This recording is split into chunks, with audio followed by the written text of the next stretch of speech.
I found the camera on a Tuesday morning. 3 weeks ago now, though it feels like yesterday. I was cleaning the bathroom, something I'd done every Tuesday for 40 years. The air freshener behind the toilet had been bothering me. Derek, my son-in-law, had given it to me for my birthday 6 months earlier. Lavender and vanilla, he'd said. Relaxing. But lately the scent seemed too strong, chemical, wrong. I reached behind it to adjust the position. My fingers touched something. Plastic. Smooth. Not the wall. I pulled the air freshener forward and saw it. A small black device, the size of a matchbox, with a tiny lens and a blinking red light. For a moment, I just stared at it. My brain couldn't make sense of what I was seeing. A camera? In my bathroom? I picked it up, turned it over. There was a slot for a memory card. The red light blinked. Recording. The bathroom tiles felt cold under my feet. My hands started shaking. I sat down on the edge of the bathtub, still holding the camera. How long had it been there? Who put it there? But I already knew. Derek had given me that air freshener. Derek, who visited every week with my daughter Emily and the grandkids.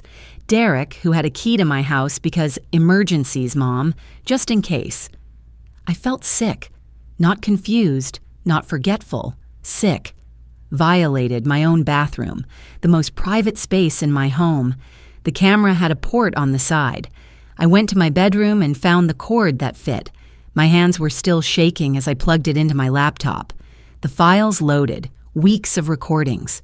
I clicked on the first one, dated 6 weeks ago, February 15th. The footage showed my bathroom from above, me brushing my teeth, me in the shower, just the outline through the curtain, but still. Me sitting on the closed toilet lid, filing my nails. Normal, private moments. Things no one should see. I clicked through more files. All the same, all my bathroom, all my life. Then I found one with audio, dated 3 days ago. I heard myself humming while washing my face. Then I heard something else. A voice. Male. Not in the bathroom with me. Coming from outside near the window. Derek's voice. "Yeah, I'm documenting everything," he said. Someone else spoke, but I couldn't hear them clearly. Derek continued, "She's getting worse. Forgetfulness, confusion. We need evidence for the evaluation." A pause. "Trust me. Once we establish she can't manage her own affairs, the whole process gets easier." I stopped the playback, sat there, staring at the screen, documenting everything, evidence for the evaluation. Can't manage her own affairs. I wasn't losing my mind. I'd never been losing my mind. My memory was fine. I did the crossword every morning with my neighbor Carol. I balanced my checkbook to the penny. I remembered every birthday, every appointment, every medication. I was 68 years old and sharper than most people half my age. But Derek was building a case that I wasn't. I looked around my bedroom. If there was a camera in the bathroom, where else? I checked the alarm clock on my nightstand, tilted it toward me.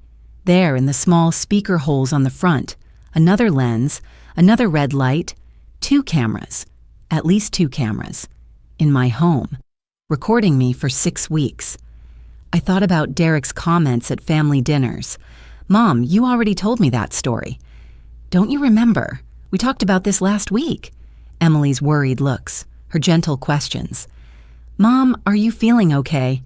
You seem a little off lately." He'd been planting seeds, making me doubt myself, making my daughter doubt me. And I'd been so worried about seeming difficult that I'd brushed it off. Apologized. Agreed that maybe my memory wasn't what it used to be. But it was. It always had been. I sat at my kitchen table with both cameras in front of me. Small. Black. Invasive. The morning sun came through the window. I could hear Carol's wind chimes next door. Everything looked normal. But nothing was normal anymore. I knew what Derek did for a living. Financial advisor. He understood estates and wills and powers of attorney. He knew I owned this house outright. Knew about Tom's life insurance, my teacher's pension, my retirement savings, $400,000 give or take. Not a fortune, but enough.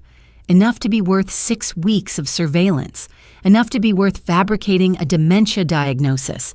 I picked up my phone, put it down, picked it up again. Who could I call? Emily? She'd believe Derek. She always believed Derek. The police?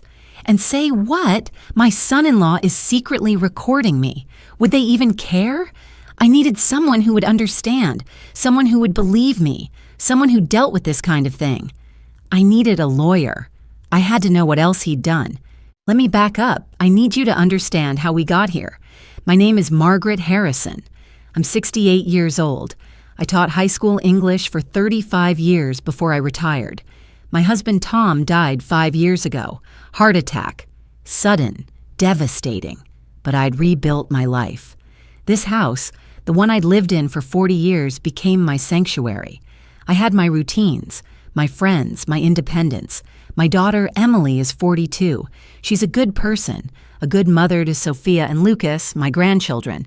She married Derek Mitchell 15 years ago, and for most of that time, I thought I knew him.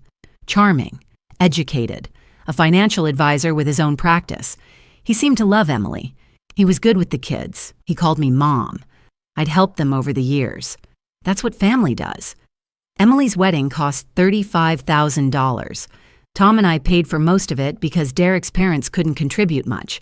When they bought their house in 2012, we gave them $60,000 for the down payment. They'd never have qualified for the mortgage without it. When Sophia and Lucas started at Montessori Academy, private school tuition ran $8,000 a year per child. We helped with that too, $40,000 over 5 years. Then in 2021, Derek asked me to co-sign a business expansion loan, $25,000. Just a formality, Mom. The bank needs a guarantor. He never repaid it. $160,000 over 15 years. I kept a mental ledger, not because I wanted the money back, but because I needed to remember. To remind myself I wasn't imagining the sacrifices. I never thought twice about helping. That's what you do for family. You give because you love them. You trust because that's what family means. But looking back, I realized there were signs, small things I brushed off. About 18 months ago, Derek started making comments at Sunday dinners. We'd gather at my house every week. Emily, Derek, the kids. Sometimes my neighbor Carol would join us. Derek would say things like, "Mom, you already told us that story about your students," or, "Didn't we have this exact conversation last week?" I'd apologize, laugh it off. Getting old, I guess. But I'd check my memory later. I hadn't told that story before. We hadn't had that conversation. Then he started suggesting I get checked out. Just casual mentions. "You know, Mom, they have great cognitive screenings now. Very routine for people our age." I wasn't our age. He was 45. I was 68. But Emily would nod along, looking concerned. "Maybe it wouldn't hurt, Mom, just to be safe." Last October, Derek offered to help manage my finances. "You're doing great, Mom, but estate planning gets complicated. Let me take a look at your accounts. Make sure everything's optimized for tax purposes." I'd said no, thank you. I had a financial advisor. I'd been managing money since before Derek was born, but he'd brought it up 3 more times over the following months, always with that helpful smile, always with Emily standing right there, agreeing it was just being practical. I should have seen it, the pattern, the pressure. But I wanted to believe he cared. I wanted to avoid conflict. I was worried about seeming like a difficult mother-in-law, the kind who couldn't let go, who didn't trust her daughter's husband. My neighbor Carol had noticed something was off.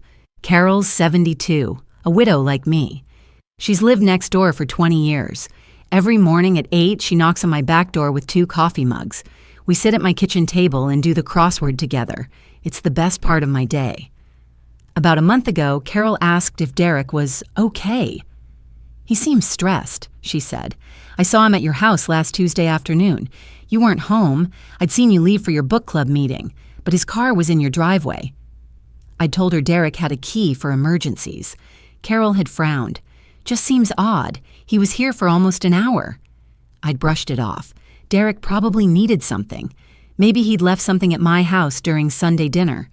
Carol meant well, but she had a tendency to worry, to see problems where there weren't any, except this time there was a problem, a massive problem, and I'd ignored it because I wanted to believe the best in people, especially family. I kept family photos on the mantle in my living room. Emily and Derek's wedding, the kids as babies, then toddlers, then growing into the smart, funny children they were now. Derek was in most of them, smiling that charming smile. I'd trusted that smile for 15 years. But I didn't know Derek. Not really. I didn't know about his gambling problem. I'd find that out later. I didn't know his financial practice was failing. I didn't know he saw me as a solution to his problems rather than as a person, as his wife's mother, as his children's grandmother. I was just an asset, $400,000 in home equity, retirement savings, and life insurance proceeds from Tom's death. And all Derek needed was to prove I couldn't manage my own affairs. The morning I found the cameras, I'd been up since 6, made coffee in my grandmother's china cup, the one I used every morning, part of my routine. Did the crossword. 73 words finished in 22 minutes, read the news, watered my roses in the back garden, completely normal, completely lucid, completely competent. But Derek had been watching, recording, building his false narrative. And I'd almost believed it myself. Almost started doubting my own mind because someone I trusted kept telling me I should. That was the worst part. Not the cameras, not the violation of privacy. The worst part was realizing I'd been manipulated into questioning my own reality, gaslighted. That's what they call it now, and it had almost worked. I sat at my kitchen table that Tuesday morning with the 2 cameras in front of me. Carol would be over in 20 minutes for our coffee and crossword. I had a decision to make. Tell her? Tell Emily? Call the police? I picked up my phone and searched for elder law attorneys in my area. The first result was Linda Morrison, specializing in financial exploitation, guardianship issues, and elder rights. I called before I could talk myself out of it. The receptionist answered on the second ring. I explained as calmly as I could that I'd found hidden cameras in my home, that I believed my son-in-law was attempting to fabricate evidence of dementia, that I needed help. "Can you come in today?" the receptionist asked. Linda had a cancellation at 2 this afternoon. I said yes, hung up, and realized my hands had finally stopped shaking. I had 4 hours before the appointment, 4 hours to gather evidence, to document everything, to prepare. But first, I needed to search the rest of my house. If Derek had put cameras in my bathroom and bedroom, where else had he been? I went through every room methodically. Living room, nothing. Kitchen, nothing. Guest bedroom, and that's where I found it. In the back of the closet behind the Christmas decorations. Derek's notebook, black leather, expensive, the kind he always carried to client meetings. I opened it, and I saw my name on the first page. Margaret Harrison, timeline. The notebook was organized, methodical, every page dated, every entry detailed. August 12, 2024, asked about M's financial advisor. She deflected, claimed everything's handled, need alternate approach. September 3rd, mentioned cognitive screening at dinner. Emily supportive. M resistant but apologetic. Good sign, she's doubting herself. October 7th, offered to help with estate planning. M declined. Need to increase pressure. Consider mentioning memory issues to Emily privately. November 20th, installed cameras. Bathroom first, highest privacy expectation, most invasive evidence if needed. We'll add bedroom camera next week. Page after page. 6 months of notes. Not observations. Strategy. A timeline for destroying my credibility, for positioning himself as the concerned son-in-law dealing with a declining mother-in-law. The last entry was dated 4 days ago. Cloud storage functioning. Attorney review scheduled February 28th. Projection. Guardianship petition by April. I stood in the guest bedroom holding the notebook. February 28th was next week. Derek had already consulted an attorney. This wasn't just surveillance. This was a legal strategy. I put the notebook in my purse. evidence. Then I continued searching. The living room seemed clean. I checked behind picture frames, inside the cable box, behind the television. Nothing. The kitchen took longer. I examined the smoke detector, the clock on the microwave, even the small radio I kept on the counter. Nothing.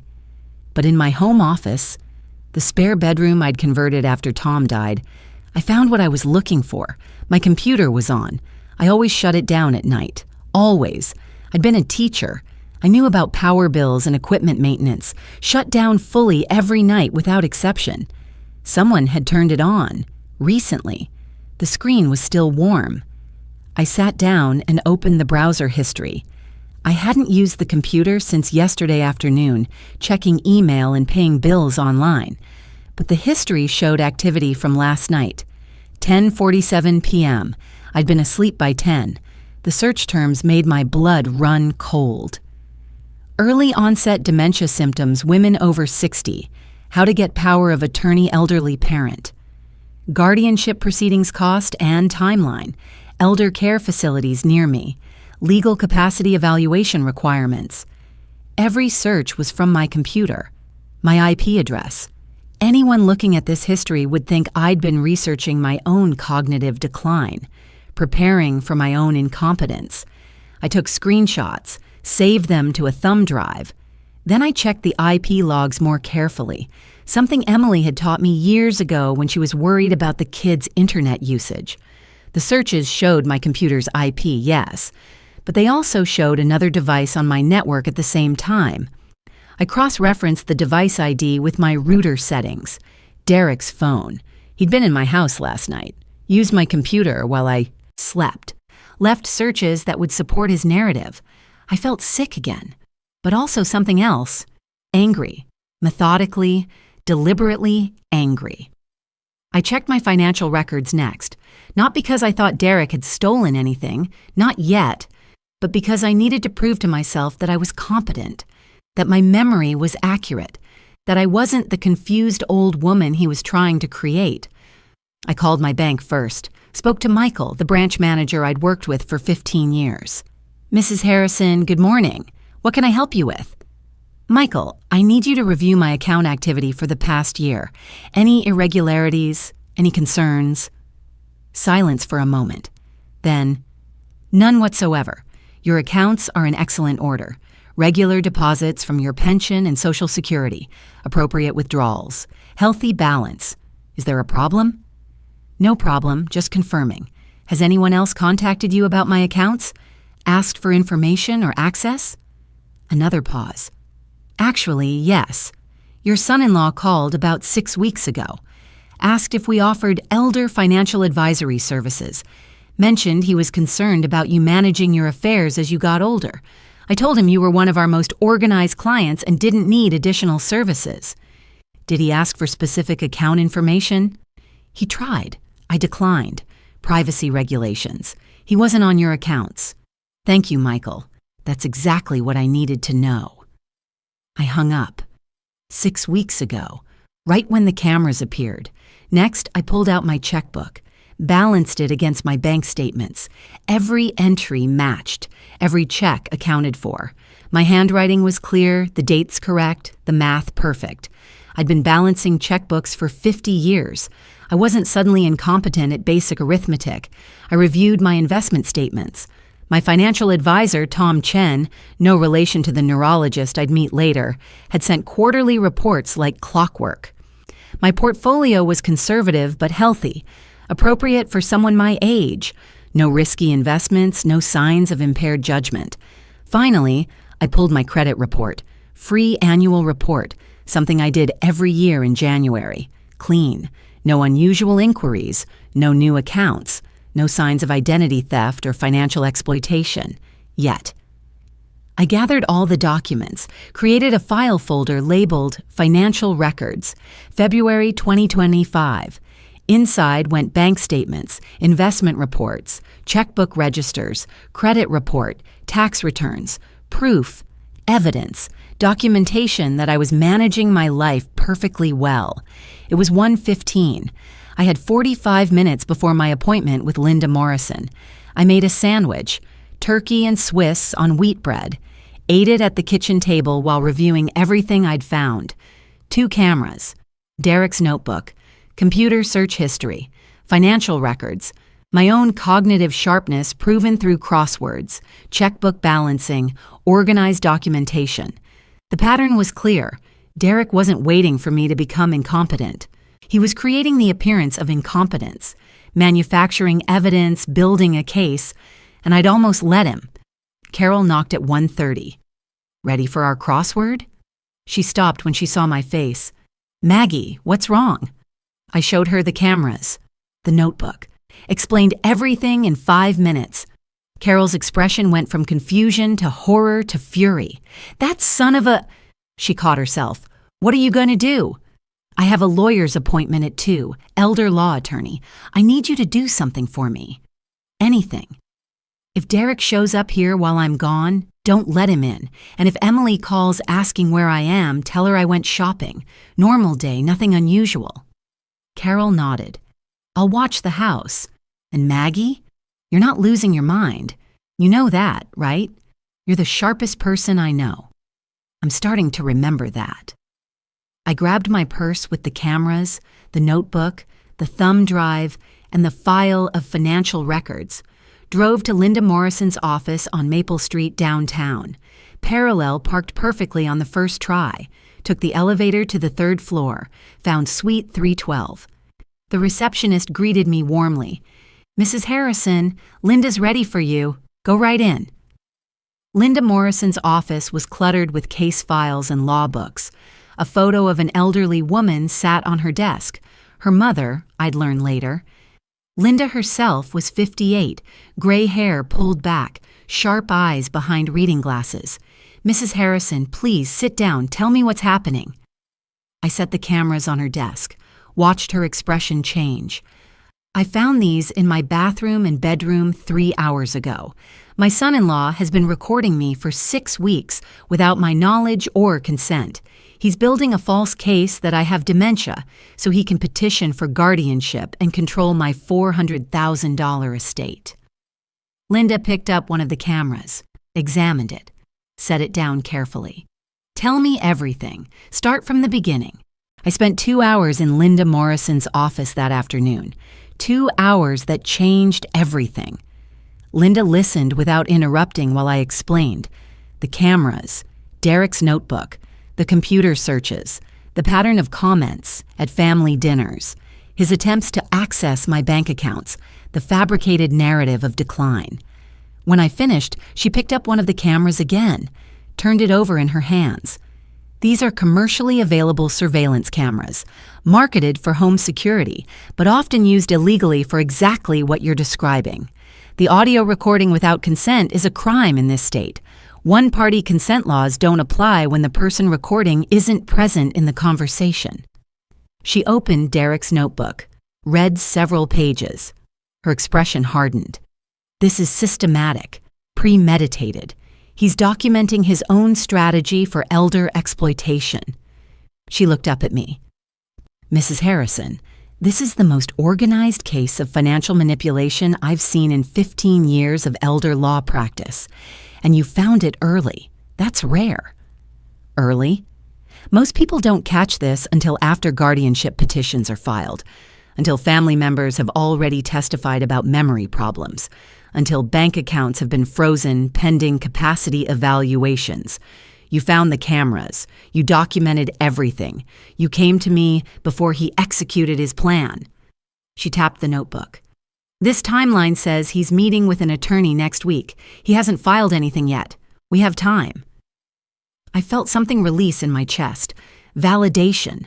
Not from family, not from someone who loved me, from a professional who dealt with this every day, someone who knew the patterns. "What do I do?" I asked. Linda pulled out a legal pad and started writing. "First, we document everything formally. I'll photograph these cameras, preserve the serial numbers. We'll create a chain of custody for evidence. Second, you get a cognitive evaluation from a neurologist. I have someone I trust, Dr. Patricia Chen. She specializes in capacity evaluations. You'll take comprehensive testing, and she'll provide a written report. That removes Derek's entire narrative. He's been saying, "I'm forgetful." Confused. Are you? No? Then Dr. Chen will confirm that. Third, we file a police report. This is invasion of privacy, at minimum, potentially attempted fraud depending on what else we find. Fourth, you update your estate planning immediately. New will, new power of attorney documents, remove Derek from anything he might have access to. I nodded, taking notes. Linda continued. Fifth, we gather additional evidence. Bank records, financial statements. You brought those. Excellent. Character witnesses who can testify to your mental sharpness. Medical records showing no history of cognitive decline. We build a counter-narrative so strong that if Derek tries to file for guardianship, it'll be dismissed immediately. Can he still file? Anyone can file a petition, but they need evidence to support it. Right now, he has surveillance footage of you living your normal life. That's not evidence of incompetence. It's evidence of privacy violation. His notebook proves intent to fabricate a case. The computer searches on your device could be argued as elder abuse, making you doubt yourself, creating a false medical record. Linda leaned forward. Mrs. Harrison, I've seen this before. Sons-in-law, daughters-in-law, even adult children targeting aging parents with assets. They isolate the person, make them seem confused, manufacture a crisis, then swoop in as the concerned caregiver seeking guardianship. It's a con, a long con, and it works because the system is designed to protect vulnerable elders, but sometimes it can't distinguish between actual vulnerability and manufactured vulnerability. I sat there taking it in. My daughter believes him. Your daughter sees what he wants her to see. Does she have access to your finances? No. She knows I'm comfortable, but not the specifics. Good. Keep it that way. Does she visit regularly? Every Sunday, family dinner. How do you seem during those visits? Normal. I cook. We talk. The kids play. Derek makes his comments about my memory, and I laugh them off now, but I used to apologize. Used to say maybe he was right. Linda wrote something down. That's gaslighting. Classic manipulation tactic. He makes you doubt yourself in front of witnesses, your daughter, so she starts believing it too. Then when he files for guardianship, she testifies that yes, she's noticed Mom seems forgetful, seems confused. Linda looked up. But you're not confused, are you? I'm furious, but not confused. She smiled. Good. Fury is useful. Confusion is not. She stood up, walked to a filing cabinet, pulled out several forms.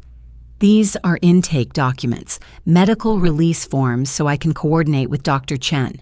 Retainer agreement, my rate is $250 an hour, but elder abuse cases sometimes qualify for reduced fees or pro bono work through legal aid. We'll figure that out. And this is an emergency petition for a restraining order if we need it. A restraining order? Against Derek? If he escalates. If he shows up at your house uninvited. If he tries to access your property again. We prepare for worst-case scenarios. She sat back down.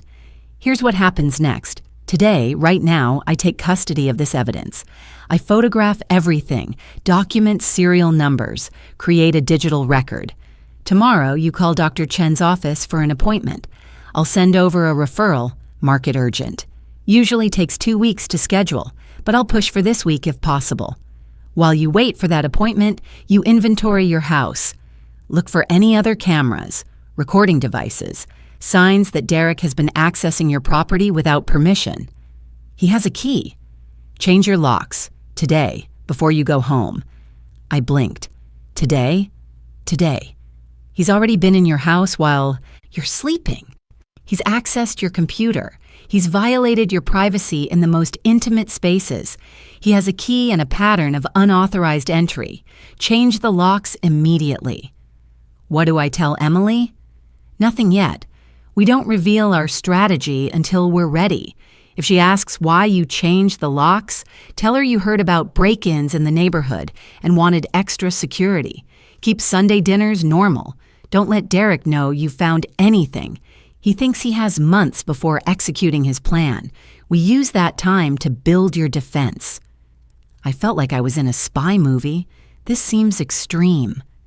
Mrs. Harrison, he installed cameras in your bathroom and bedroom.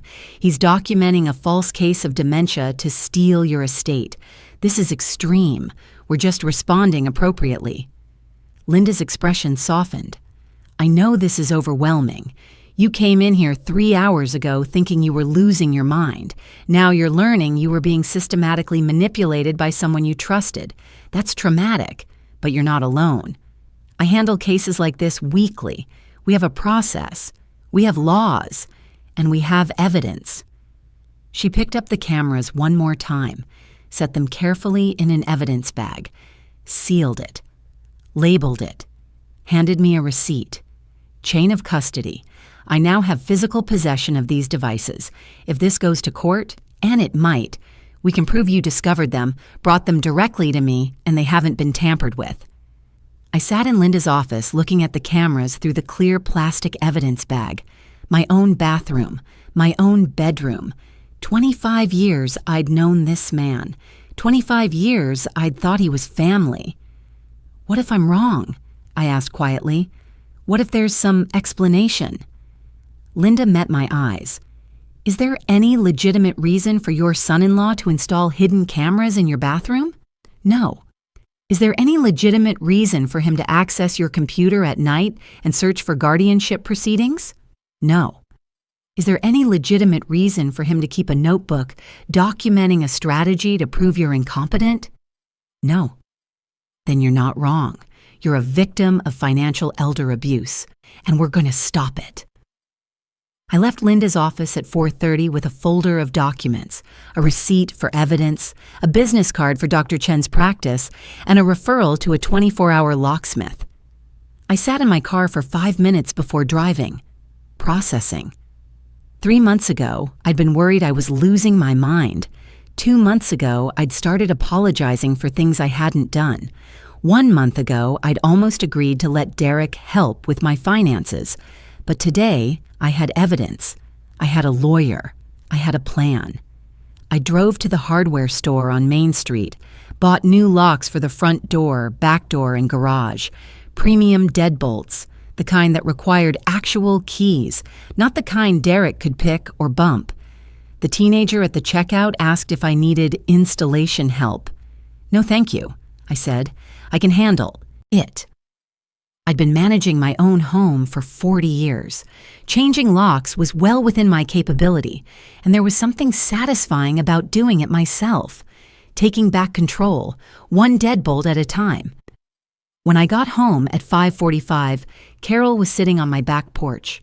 Well, I have a lawyer, I'm changing the locks, and I'm getting a cognitive evaluation to prove I'm competent. Carol smiled. Of course you are. You're the most competent person I know. She paused. Derek called your landline twice. I heard it ring, but didn't answer. No message. Good. Emily texted me, asked if I'd seen you. I said you mentioned shopping. Thank you.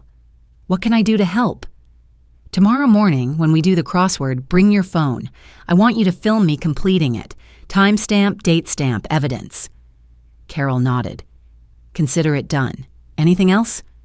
Pray I don't strangle my son-in-law before this is over.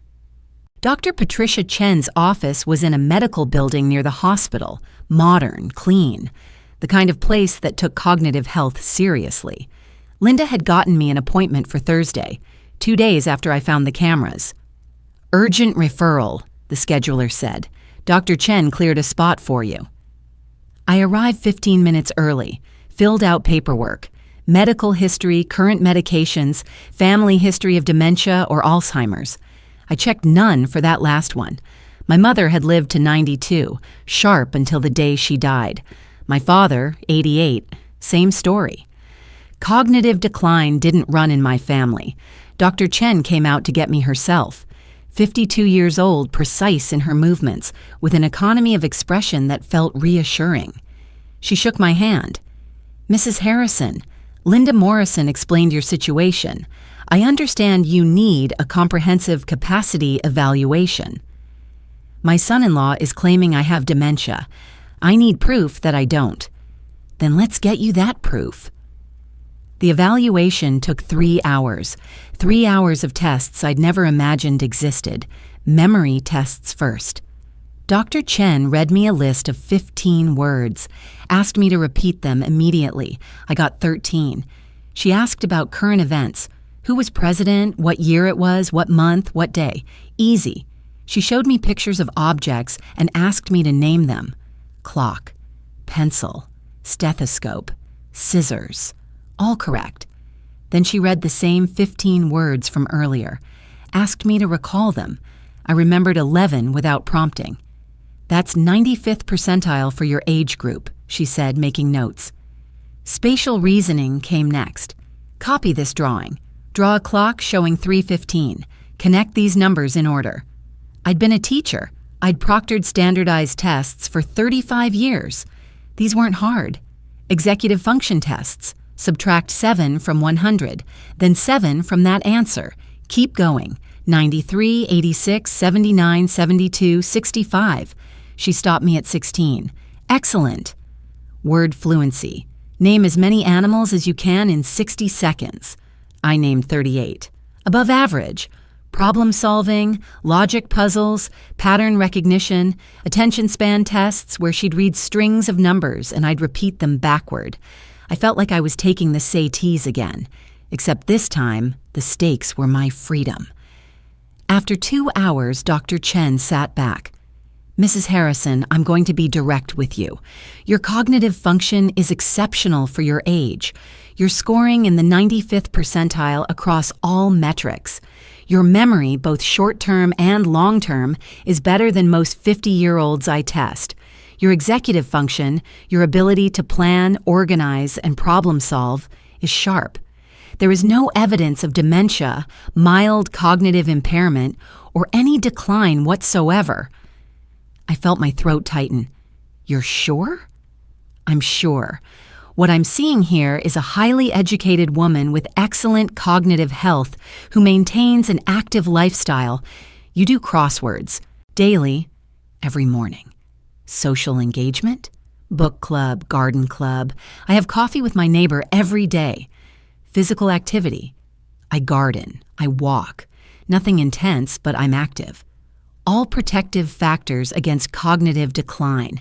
Mrs. Harrison, I'll write this up formally for Linda Morrison, but understand this. If your son-in-law tries to petition for guardianship based on cognitive impairment, my evaluation will destroy that argument. You are mentally competent, legally competent, medically competent. There is no basis for anyone to question your capacity. I drove home from Dr. Chen's office with the evaluation report on the passenger seat. 95th percentile. No cognitive impairment whatsoever. I'd known I was fine, of course I was fine. But seeing it in writing from a neurologist with test scores and official letterhead, it changed something. Derek had tried to make me doubt myself. He'd almost succeeded. Those little comments at dinner. Mom, you told me that story already. Don't you remember? Even Emily had started looking at me with concern, but I wasn't losing my mind. I never had been. And now I had proof. When I got home, I sat in my car in the driveway for a moment, looking at my house, my home for 40 years, the place where I'd raised Emily, where Tom and I had built our life, where I'd planned to live out my retirement in peace.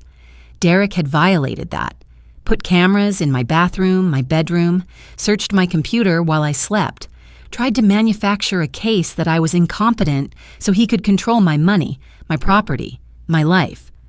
But I wasn't a victim. Not anymore. I went inside, straight to the living room. The mantel was lined with family photos like it had been for years. Emily's wedding, Derek in his tuxedo, charming smile. The grandkids' baby photos, Derek holding them, proud father. Holiday photos, Derek at Thanksgiving, Christmas, Easter. 15 years of photos that said, "This is family." I took them down, one by one. Not all of them. Emily and the kids stayed. But every photo with Derek in it went into a box, wrapped in newspaper, stored in the basement. It felt good, physical, concrete. This man who'd pretended to be family wasn't family anymore. He was a threat. and I was removing him from my walls. Next, I went to my bedroom, the dresser drawer where I kept important papers, birth certificate, social security card, passport, and the spare key to my house, the one I'd given Derek 5 years ago. For emergencies, Mom. I took the key, threw it in the garbage. The locks were already changed. I'd done that Tuesday night right after leaving Linda's office. New deadbolts on every door. Derek's key was worthless now anyway, but throwing it away felt symbolic. Final. I called Linda from my kitchen phone. I have the evaluation report. Dr. Chen says I'm 95th percentile. No cognitive impairment. Excellent. Can you bring it to my office tomorrow? I want to add it to our evidence file. Of course. Linda, what's next? Tomorrow, we file a police report. Invasion of privacy at minimum. I've already spoken to a detective in the financial crimes unit, Ryan Walsh. He's familiar with elder abuse cases. With the cameras, the notebook, and the computer evidence, he thinks there's enough for criminal charges. Criminal charges? Against Derek? He violated your privacy, Margaret. He attempted to commit fraud, manufacturing evidence of incompetence to gain control of your estate. In this state, that's a crime. Whether the DA chooses to prosecute is another question, but we're building a paper trail. If Derek escalates, we want law enforcement aware of the pattern. I took a breath. Okay, when do I meet Detective Walsh? Friday morning, 10 a.m. I'll be there with you. And Derek, does he know any of this yet? Not unless you've told him. I haven't. Sunday dinner is this weekend. Do I still host it? Yes. Act normal. Don't let him know you've found the cameras or consulted an attorney. If he asks about the locks, you heard about break-ins in the neighborhood. If he asks where you've been shopping, visiting Carol, living your normal life. We don't show our hand until we're ready. I'm not good at lying. You're not lying. You're protecting yourself. There's a difference. After I hung up, I stood in my bathroom, the one where I'd found the first camera. It was clean now. I'd checked every surface, every corner, every possible hiding spot. No more cameras, no more surveillance, just my space, my privacy, my life. I looked at myself in the mirror, 68 years old, gray hair, lines around my eyes, but sharp, alert, angry. I stood in my bathroom, and I wasn't afraid anymore. I was angry, and I had proof. Friday morning, I met Detective Ryan Walsh at the police station downtown. Linda came with me, as promised. Detective Walsh was 46, patient, methodical, the kind of cop who'd seen everything and wasn't easily surprised. But when Linda laid out the cameras, the notebook, and the thumb drive with the computer searches, his expression darkened. How long was this going on? He asked. 6 weeks that I know of, possibly longer. He examined the cameras. These are standard surveillance equipment. Legal to own, illegal to use the way he used them. Recording someone in a bathroom without consent, that's a clear privacy violation. The audio recording without your knowledge compounds it. He looked at the notebook. This shows premeditation, intent. He wasn't worried about your well-being. He was building a case for financial gain. Can you press charges? Linda asked. I can recommend charges to the DA. Invasion of privacy, attempted fraud, possibly elder abuse under state law. Whether they prosecute depends on the evidence strength, but what you have here is solid. He looked at me. Mrs. Harrison, do you want to pursue this criminally? Yes, I want it on record. I want there to be consequences. Then we'll move forward. I'll open an investigation, document everything. If your son-in-law has any prior complaints, any history of financial issues, that'll strengthen the case. He spent the next hour taking my statement, recording it. Every detail. When Derek gave me the air freshener, when I found the camera, what I heard on the audio, the notebook timeline, the computer searches, my financial records proving competence, Dr. Chen's evaluation. By the time I left the station at noon, it was official. Derek Mitchell was under investigation for invasion of privacy and attempted elder abuse. I drove home feeling lighter, safer, protected.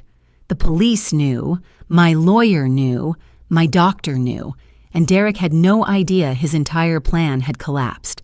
Sunday dinner was in 2 days, and I was ready.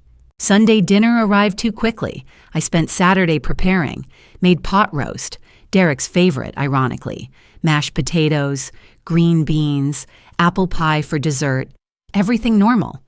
Everything like the past 15 years of Sunday dinners. Except nothing was normal. I had cameras in an evidence locker, a police investigation, a lawyer, a cognitive evaluation proving I was competent. And Derek had no idea. They arrived at 5. Emily with the kids, Sophia, 12, and Lucas, 9. Derek carrying wine, that charming smile in place. "Mom, something smells amazing." Emily hugged me. "How are you feeling?" "Never better." Derek set the wine on the counter, looked around. "Did you change something in here?" My heart rate spiked. "Like what?" "I don't know. Something feels different." He walked into the living room, stopped at the mantel. "You rearranged the photos. Spring cleaning. Felt like freshening things up." He stared at the mantel. Emily's wedding photo was still there, but it was cropped differently now, Derek barely visible at the edge. The kids' photos front and center. The family photos from holidays were gone. Just Emily, the grandkids, and me. Derek didn't comment, but I saw his jaw tighten. Dinner was excruciating. Sophia told me about school, Lucas showed me a drawing he'd made, Emily talked about work, and Derek watched me, constantly, looking for signs, waiting for mistakes. "Mom, did you remember to take your vitamins this morning?" Emily asked. "Of course." "And your doctor's appointment on Tuesday, you have that written down?" "I don't have a doctor's appointment Tuesday. My annual checkup isn't until June." Emily glanced at Derek. "Oh, I thought Derek said you mentioned seeing a doctor this week." "I saw a specialist Thursday, nothing urgent, just a routine evaluation Linda Morrison recommended." Derek's fork stopped halfway to his mouth. "Linda Morrison?" "My attorney. She's helping me update my estate plan. I'm 68. It's time to make sure everything's in order." The silence lasted 3 seconds. Then Derek smiled. "That's very responsible, Mom. What kind of updates?" "The usual. Beneficiary designations, power of attorney, medical directives. Linda specializes in elder law. Carol recommended her." "I could have helped you with that. I work with estates regularly." "I know, but Linda has specific expertise in protecting seniors. She's been wonderful." Emily looked confused. "Protecting seniors from what?" "Financial exploitation, elder abuse. It's more common than you'd think. Linda showed me all the warning signs." I met Derek's eyes. "It's good to be prepared." Derek set down his fork. "Mom, are you worried about something specific?"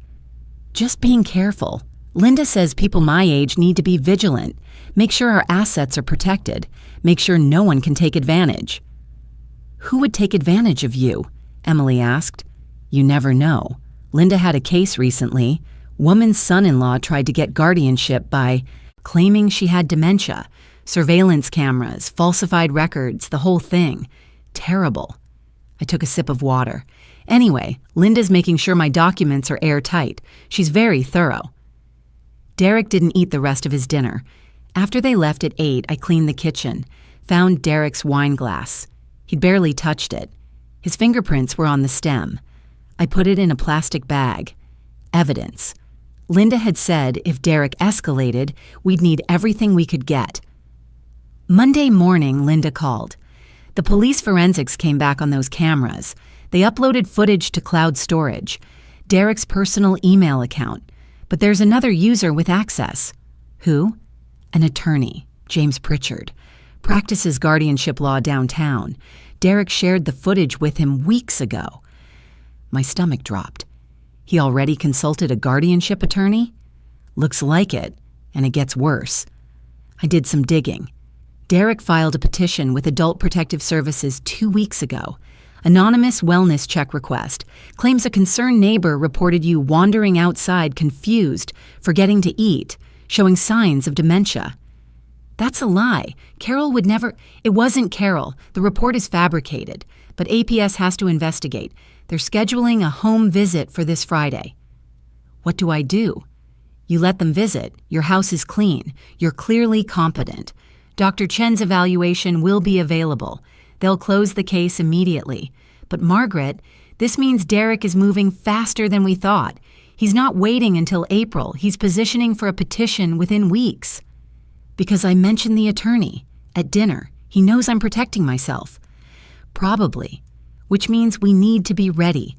I'm filing for a restraining order. Not permanent, just temporary 10 days. It'll keep him away from your house until the APS visit is complete. Once they clear you, we'll have another layer of protection. A restraining order? Emily will learn the truth. Margaret, I know you want to protect your daughter, but Derek is a threat, a documented, investigated threat. Your safety comes first. I sat down at my kitchen table, the same table where Carol and I did crosswords, where Derek had sat 24 hours ago, pretending everything was fine. File the restraining order, I said. Tuesday morning, Detective Walsh called. Mrs. Harrison, we traced the IP address on those computer searches. Derek's phone, like you suspected. But we also found something else. He accessed your home security system remotely. Do you have cameras or an alarm? No, just standard locks. You might want to check your router. If he had your Wi-Fi password, he could monitor devices on your network, see when you're home, when you're not. I felt sick. Again. He's been tracking me? We're building the evidence, but yes, surveillance, unauthorized computer access, network monitoring. This is systematic stalking behavior combined with financial motivation. The DA is reviewing the case. There's enough here for criminal charges. When? Soon. We need to coordinate with your attorney and APS, build the full picture. But Mrs. Harrison, you're doing everything right. You documented everything. You reported it. You're protected. After I hung up, I checked my router, changed the Wi-Fi password, changed every password I had, email, bank accounts, credit cards. Derek wasn't getting into my life again. Wednesday afternoon, Emily called, crying. Mom, Derek got served with a restraining order. He's furious. He says you're making false accusations, that you're confused and Linda Morrison is manipulating you. He wants me to talk to you, to convince you to drop this. Emily, I need you to listen very carefully. Derek installed hidden cameras in my bathroom and bedroom. He recorded me for 6 weeks without my consent. He accessed my computer and searched for guardianship proceedings. He filed a false report with APS claiming I have dementia. I have evidence. The police have evidence. This isn't confusion. This is protection. Silence. Long silence. Then, cameras? In your bathroom? Yes, 2 cameras. The police have them now. Mom, that's— Derek wouldn't— He did, and I can prove it. I have a notebook where he documented his strategy. I have forensic evidence from the computer searches. I have a cognitive evaluation from a neurologist showing I'm perfectly competent. Emily, your husband tried to steal my independence so he could control my money. Why would he do that? He has $80,000 in gambling debts. His financial practice is failing. He needs money. My estate is worth $400,000. Another long silence. How do you know about the gambling? The police investigation. They found records.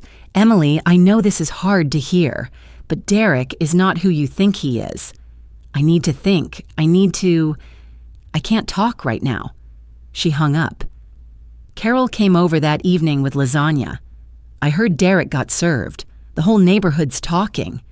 Of course they are. Janet from book club called. Asked if you were okay. Said Derek told her you'd been having memory problems. He's spreading it around?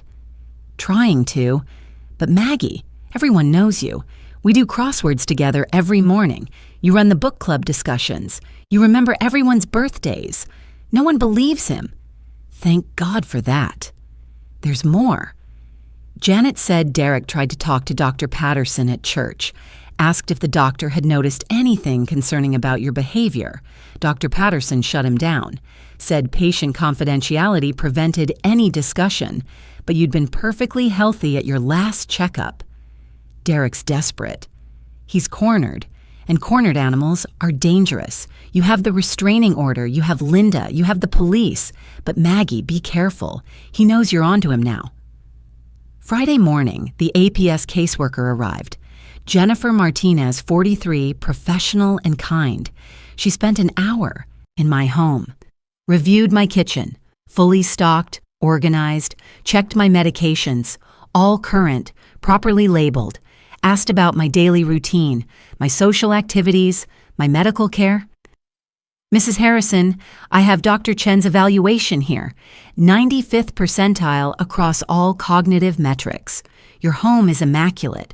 You're clearly managing independently. I see no evidence of self-neglect, confusion, or need for intervention. The report was fabricated. We're aware. The detective contacted our office. We're closing this case and flagging the original report as potentially fraudulent. I'm sorry you were put through this. After she left, I called Linda. APS cleared me. Case closed. Perfect. That's another nail in Derek's coffin. The restraining order hearing is Monday. With the APS clearance, Dr. Chen's evaluation, and the criminal investigation, the judge will almost certainly extend it. How are you holding up? I'm tired, but I'm okay. One more thing. Derek's attorney, James Pritchard, called my office, wants to discuss a resolution. He suggested mediation. Derek drops the guardianship plans, you drop the restraining order and police complaints.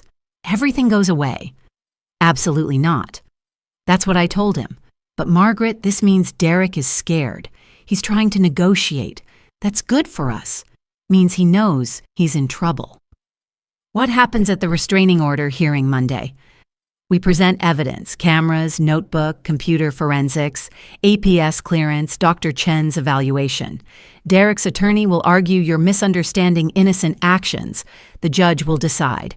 If we win, and we will, Derek can't come within 500 feet of you or your home for at least a year. It gives us time to build the criminal case. And if Derek violates it? Immediate arrest. No second chances. Sunday night, Emily texted. Can I come over tomorrow, alone? We need to talk. I texted back. Yes, noon, I'll make lunch. Monday morning, Emily came over at noon. She looked exhausted. Dark circles under her eyes. Hair pulled back in a messy ponytail. Not the polished daughter I was used to seeing. I filed for divorce this morning, she said before she even sat down. I contacted a lawyer Friday. I've been going through Derek's files all weekend. Mom, you were right. About everything. I made tea. Let her talk. The gambling. I found statements from 3 different casinos. Credit card bills I'd never seen. He had a separate card I didn't know about. $83,000 in debt. He took out a second mortgage on our house without telling me. Forged my signature on the documents. She looked up at me. I'm so sorry. I should have believed you immediately. I should have protected you instead of defending him. You didn't know. I should have known. The late nights. The phone calls he wouldn't explain. How defensive he got when I asked about money. I ignored it all because I wanted to believe he was who I thought he was. She wiped her eyes. The cameras, Mom. In your bathroom. I can't understand how someone does that. He needed money. I had money. He manufactured a reason to take it. I'm testifying at the restraining order hearing this afternoon. Linda Morrison contacted me Saturday, asked if I'd be willing to provide a statement. I am. I'll tell them everything. Derek's gambling, the financial problems, how he manipulated me into doubting you. Whatever helps. I reached across the table and took her hand. Thank you. I'm moving in with my sister in Colorado for a while, taking the kids, getting away from Derek. The divorce will take months, but I need distance. Is that okay? Will you be all right here? I have Carol. I have Linda. I have the police. I'll be fine. You take care of yourself and those babies.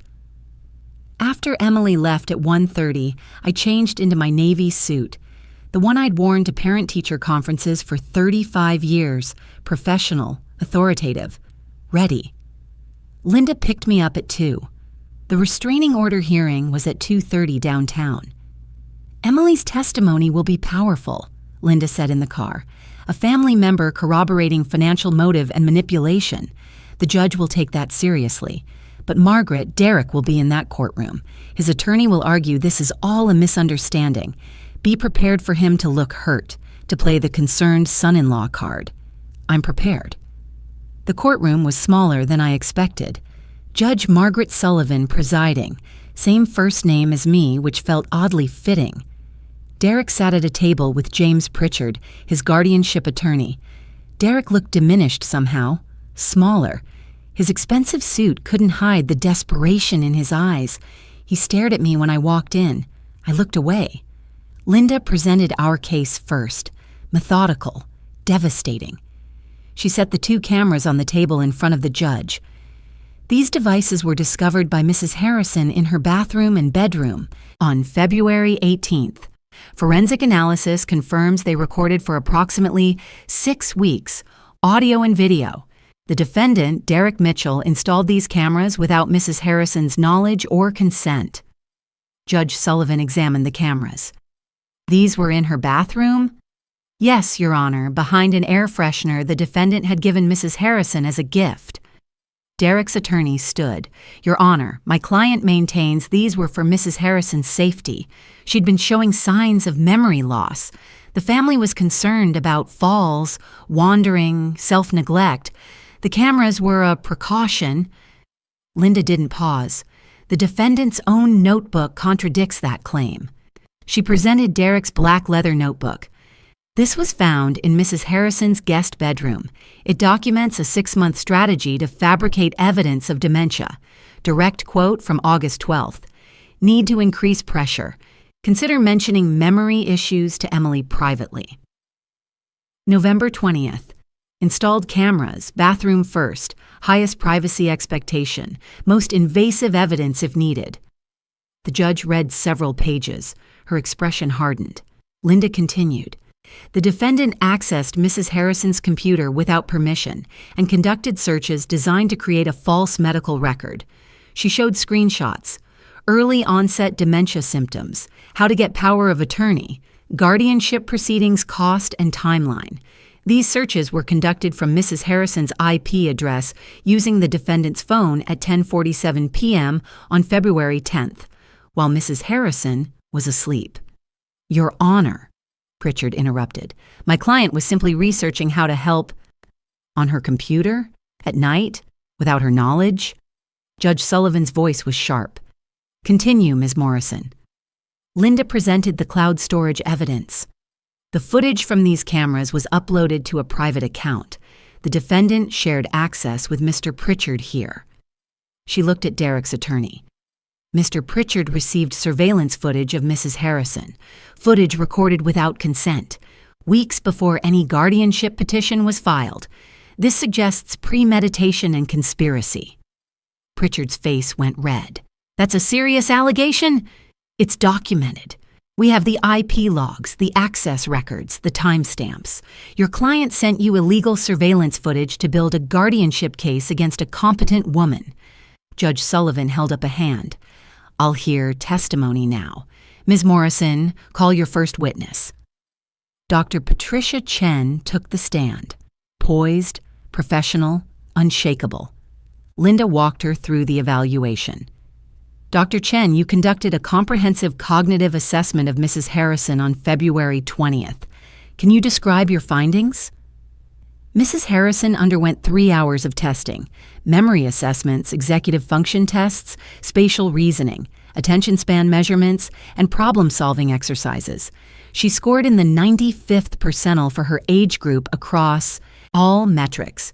Her short-term and long-term memory are excellent.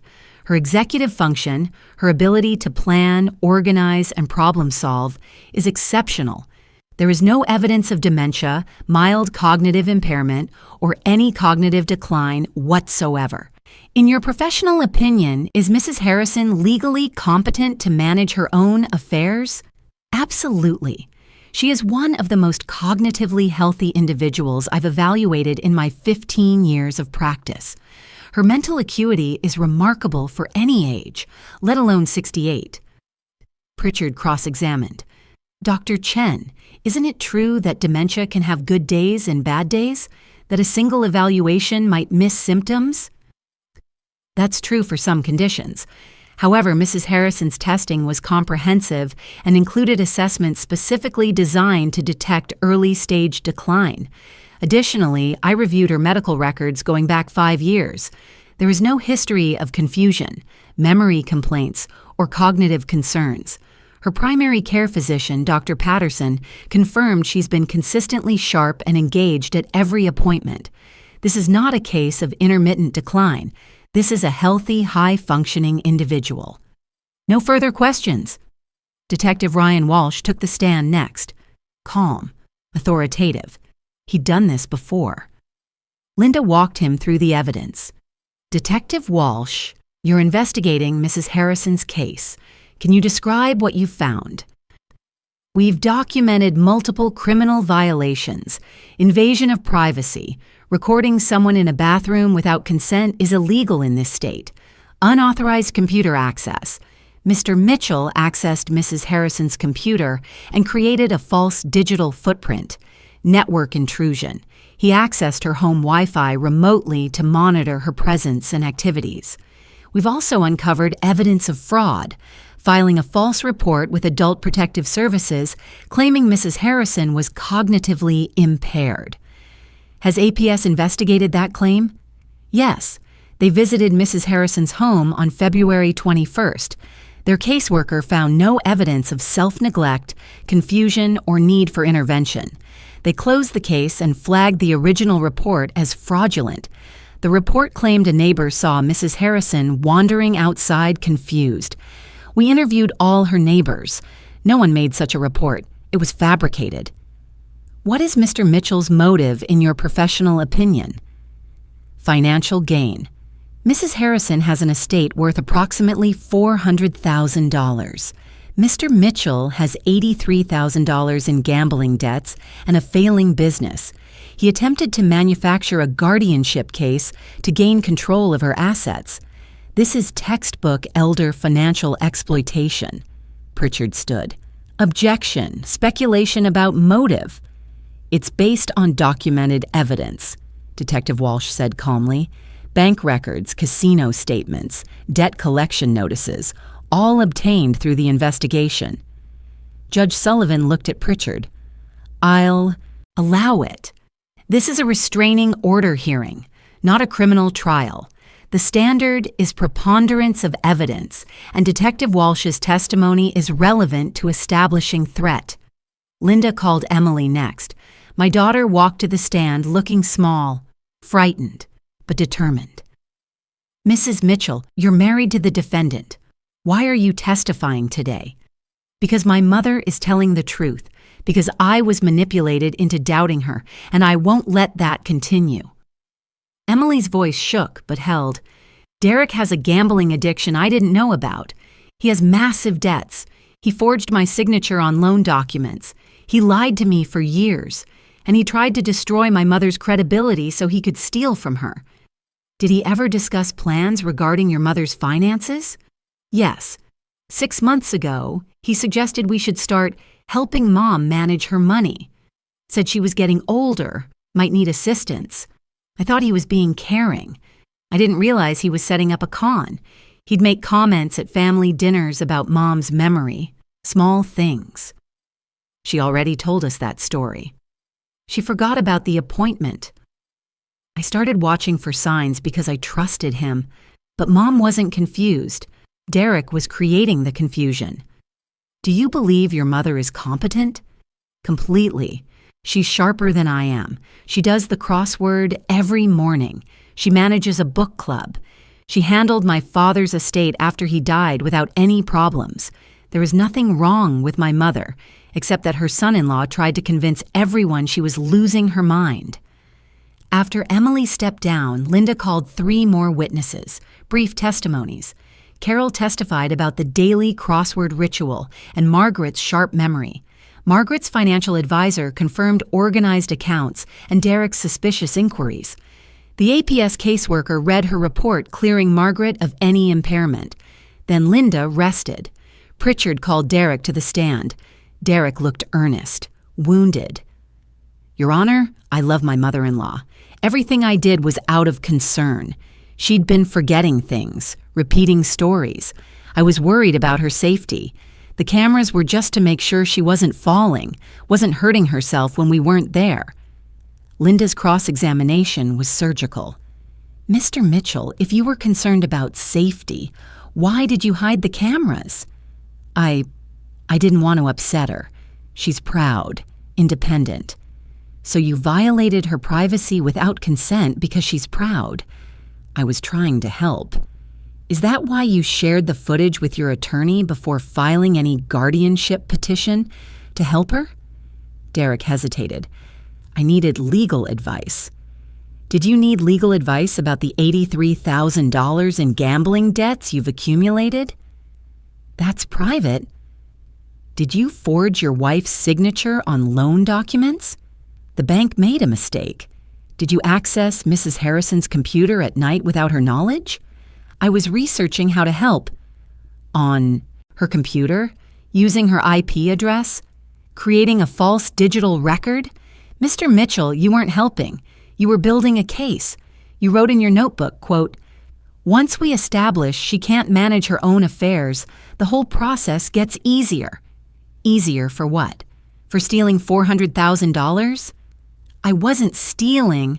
What were you doing? Derek's face crumbled. I needed help. I needed money. I thought if I could just get access to her accounts temporarily, I could pay off the debts and fix everything.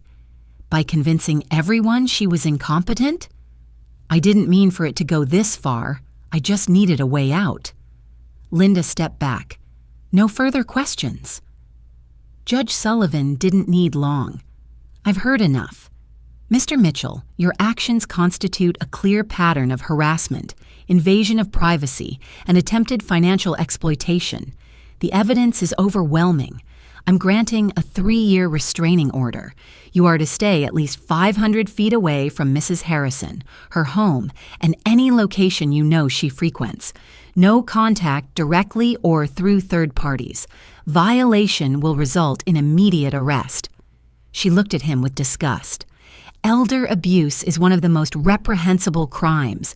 You targeted someone who trusted you, who welcomed you into her family, who helped you financially for 15 years. I hope the criminal prosecution reflects the severity of what you've done. She banged the gavel. We're adjourned. Derek stood there, stunned. Pritchard whispered something to him, but Derek just stared at me. Not angry, broken, empty. I met his eyes for 3 seconds. Then I turned and walked out of the courtroom with Linda and Emily. In the hallway, I stopped, took a breath. When the mediator read the verdict, I didn't feel triumphant, just tired and relieved. Emily hugged me. I'm so sorry, Mom. You didn't know. He fooled both of us. Linda packed up her files. The DA's office will move forward with criminal charges, invasion of privacy at minimum, possibly fraud and elder abuse. Detective Walsh will keep us updated. But Margaret, you're protected now, 3 years. He can't come near you. I nodded, exhausted. We walked to the parking lot. I saw Derek standing by his car, watching us, 500 feet away, exactly. Even in defeat, calculating distances. I got in Linda's car, didn't look back. On the drive home, I pulled out my phone, found Derek's contact, deleted it, blocked the number. Emily texted from her car behind us. I'm proud of you, Mom, I texted back. I'm proud of us. When Linda dropped me off at home, Carol was waiting on my porch. She'd brought dinner, meatloaf and mashed potatoes. I heard, restraining order granted, 3 years. 3 years. That's good. That's really good. We went inside, ate dinner, did the crossword. 58 words. Finished in 19 minutes. Normal. Finally, beautifully normal. The week after the restraining order hearing felt surreal, quiet, safe, empty. Derek was gone. Legally, forcibly gone. Emily had taken the kids to Colorado. The house felt too big suddenly. But Carol still knocked at 8 every morning. We did our crossword, drank coffee from grandmother's china cups, talked about normal things, book club selections, garden plans, the weather. On Wednesday, Linda called. The DA filed criminal charges, invasion of privacy, unauthorized computer access, attempted fraud, and elder abuse under state statute. Derek's arraignment is next month. He's facing up to 5 years if convicted. 5 years. The evidence is overwhelming. His attorney is already talking plea deals. But Margaret, that's his problem now. You've done everything you needed to do. You're protected. You're free. Free. Strange word after months of feeling trapped. Thursday afternoon, Emily called from Colorado. Mom, I've been thinking. I need to say something and I need you to let me finish before you respond. Okay. I should have believed you immediately. Not just about the cameras, about everything. Derek's stress, his mood swings, the financial pressure. I saw signs for years and ignored them because it was easier than confronting the truth. I chose my marriage over your well-being, and I'm ashamed of that. I know saying sorry doesn't fix it. I know trust takes time to rebuild, but I'm going to spend however long it takes proving that you come first. You've always come first, and I lost sight of that. I'm sorry, Mom. I'm so sorry. My throat tightened. Emily, you were manipulated. He fooled both of us. He fooled you for 6 months. He fooled me for 15 years. There's a difference. She took a shaky breath. I'm starting therapy. The kids are starting therapy. We're dealing with this. And when we come back, I'm thinking summer, after school ends, I want to rebuild our relationship the right way. No more taking sides, no more defending people who hurt you, just mother and daughter, like it should have been all along. I'd like that. The kids want to call you.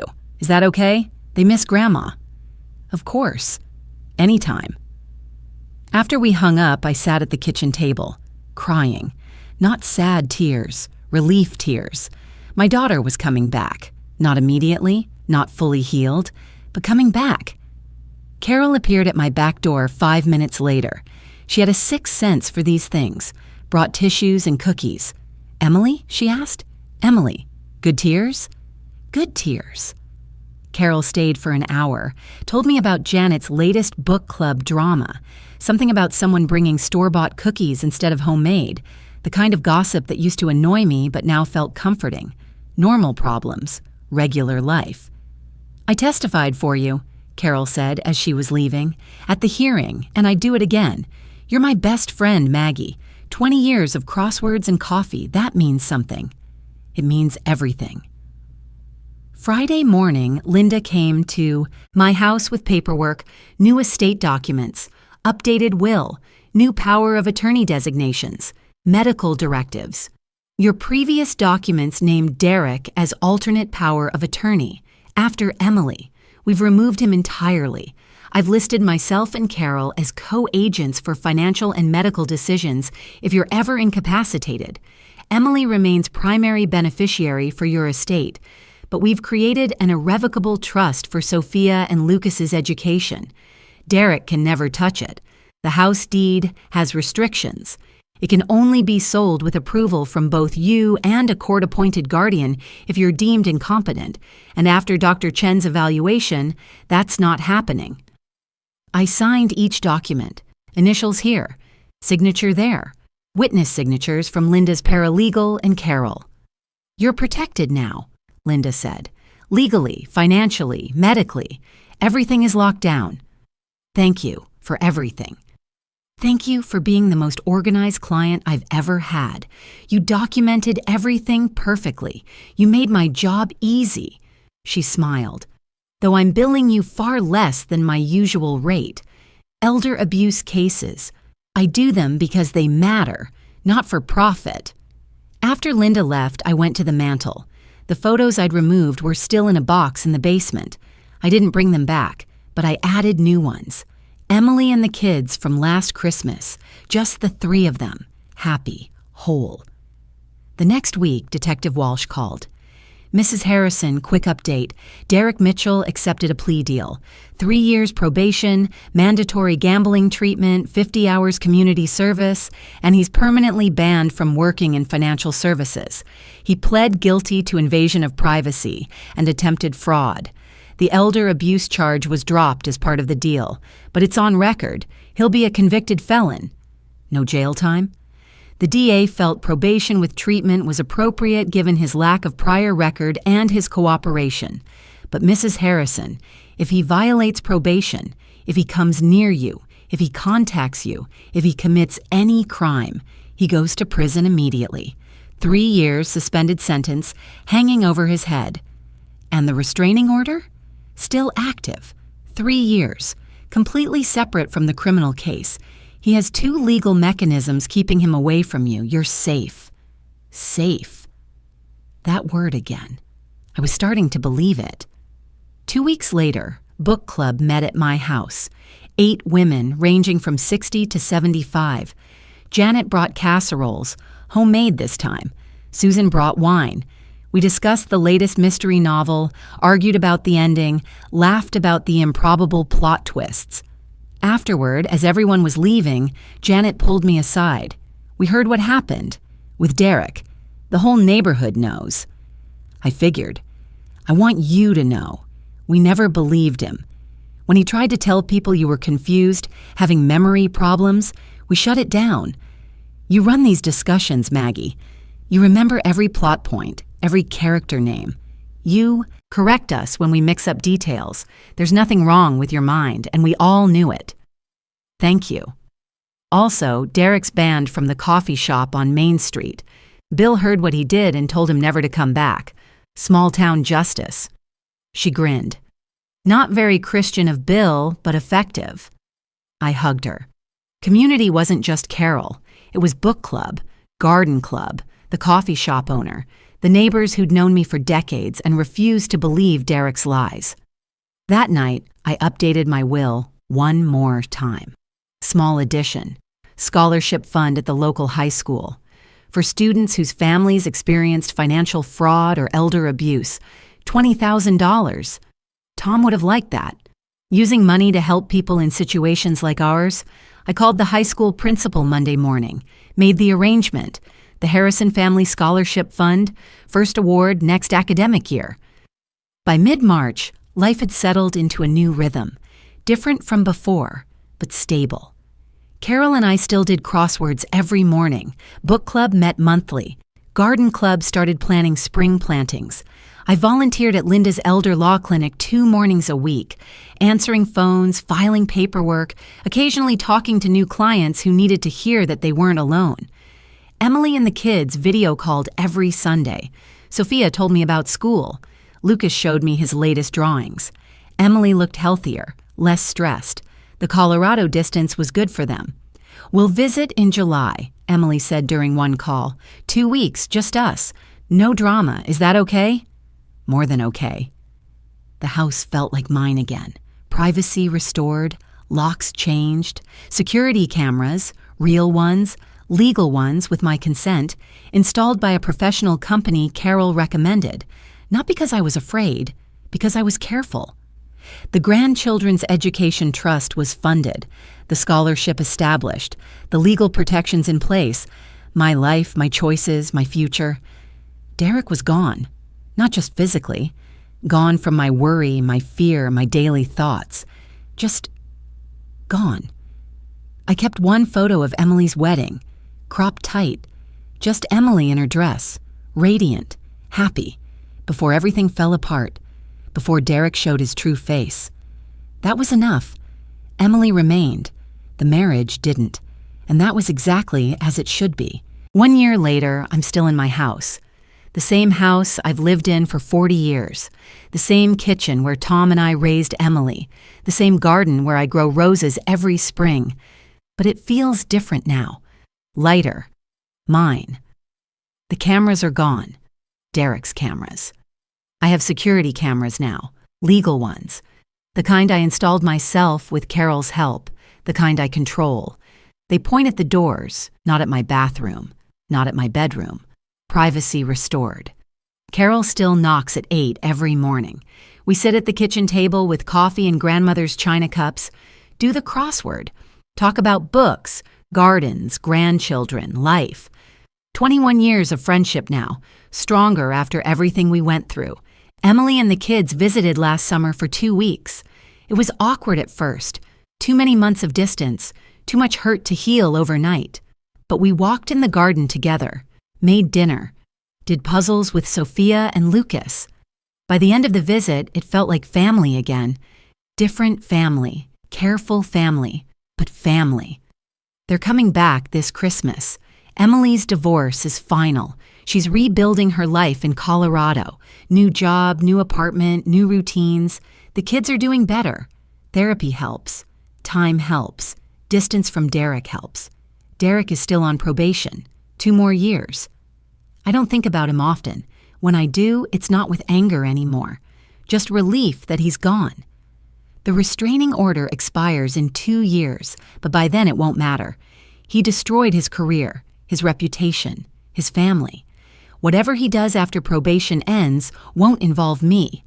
I manage my own finances, pay my own bills, balance my checkbook every month to the penny, not because I have to prove anything anymore, just because that's who I am, organized, competent, sharp. Book club meets here monthly. Garden club started spring plantings in March. I still do the crossword every morning, still remember everyone's birthdays, still drive myself to appointments, grocery stores, church. 69 years old now, independent, safe, free. The scholarship fund awarded its first recipient last spring, a 17-year-old girl whose grandmother lost her savings to a financial scam, $20,000 toward college. Tom would have loved that, using our money to help someone else avoid what we went through. I volunteer at Linda's elder law clinic every Tuesday and Thursday morning, answer phones, file paperwork, sometimes talk to new clients who call in scared, confused, wondering if they're losing their minds or being manipulated. Last month, a woman called, 72. Her son was pressuring her to sign over power of attorney, making comments about her memory.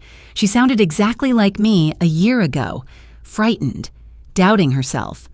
I told her what Linda told me. Document everything. Get a cognitive evaluation.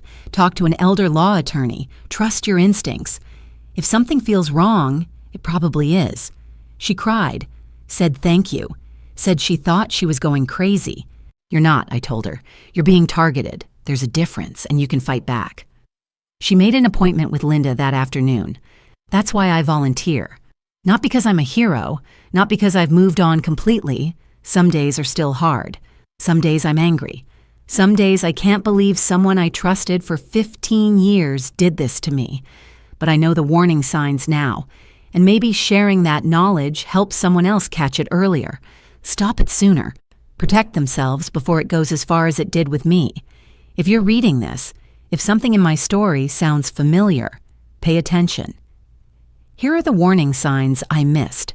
Family members suddenly pressuring you to sign financial documents, claims you're forgetting things from people who benefit financially from proving you're incompetent. Isolation attempts, someone trying to limit your contact with friends, neighbors, support networks. Privacy violations disguised as concern, cameras, monitoring, accessing your accounts, just to help. Unauthorized access to your computer, finances, or property. Gaslighting, making you doubt your own memory, your own competence, your own reality. If any of this is happening, get help immediately. Contact an elder law attorney. Request a cognitive evaluation from a neurologist. File a police report. Tell someone you trust. Document everything. Resources exist. Elder law clinics, adult protective services, cognitive specialists, domestic violence hotlines. Yes, elder abuse counts. You're not alone. You're not crazy. You're being targeted, and you can protect yourself. I did, and I'm still standing. Some days I still can't believe it happened. That Derek installed cameras in my bathroom, that he tried to steal my independence, my home, my life. That someone I welcomed into my family for 15 years saw me as nothing more than $400,000. But I'm here. I'm standing. I'm safe. And I know what I'm worth. Not $400,000. Not a target. Not a vulnerable old woman who needs protecting from herself. I'm worth my independence, my privacy, my dignity, my right to live in my own home, manage my own life, make my own choices. I'm worth the fight it took to protect those things. And so are you. Carol knocks at my door, 8 a.m., right on time. She has 2 coffee mugs and today's crossword puzzle. Ready? She asks. Always, I say. We sit at the kitchen table, pour coffee into grandmother's china cups, open the newspaper to the puzzle page. 62 words today, Carol says. This one looks tough. I smile, pick up my pen. We've handled tougher. We have, and we will again. But right now, we have coffee. We have crosswords. We have morning sunlight through the kitchen window and roses blooming in the garden. We have normal, beautiful, hard-won, precious, normal. And that's enough.